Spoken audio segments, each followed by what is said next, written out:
எங்கள் தினேஷ் மாஸ்டர் ஒரு இன்னொரு master dance master Gowri Shankar master வாக்குவாதத்தில் ஈடுபட்டு அவங்க அடிச்சிட்டாங்க. தினேஷ் மாஸ்டர் அடித்தது மட்டும் இல்லாமல் அவரோட கூட இருக்கிற மற்ற சக நிர்வாகிகளும் சேர்ந்து அந்த அடிதடியில் ஈடுபட்டிருக்காங்க. நாங்கள் என்ன சொல்ல வந்தோம் அப்படின்னா, தினேஷ் மாஸ்டர் நீங்கள் அடித்த அந்த நிமிஷமே இட்ஸ் அ கிரைம்.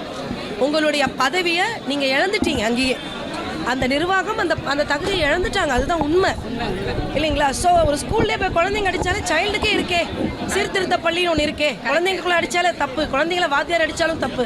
அப்படி இருக்கும்பொழுது எங்கள் சங்கத்துக்கு தலைமை தாங்க எல்லா விஷயம் பண்ணக்கூடிய தலைவர் ஒருத்தர் அடித்தா 1000 பேருக்கு ஒரு தலைவர், அந்த தலைவர் அடித்தா நாங்கள் மெம்பர்ஸ் எல்லாம் எப்படி நாங்கள் வந்து பார்த்துட்டு அப்படி போக முடியும்? வாங்கினவர் வந்து முறையா வந்து நிர்வாகத்துக்கிட்ட ஒரு கம்ப்ளைண்ட் கொடுத்தாரு. அந்த கம்ப்ளைண்ட் இன்ன வரைக்கும் அது விசாரிக்கவே இல்லை. என்ன கம்ப்ளைண்ட் கொடுத்தாருங்க? அவர் வந்து என்ன அடிச்சிட்டாரு, நியாயம் வேணும்னு சொல்லிட்டு அவரும் ஒரு டான்ஸ் மாஸ்டர் தான்.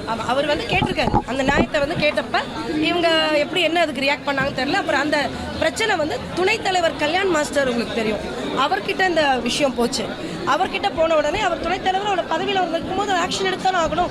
ஏன்னா தலைமை மேலேயே இங்கே பிரச்சனை, அவர் கண்டிப்பாக உள்ள வந்து அதை கேட்டுதான் ஆகணும் போது அவரோட இதை வந்து கேட்குறாரு.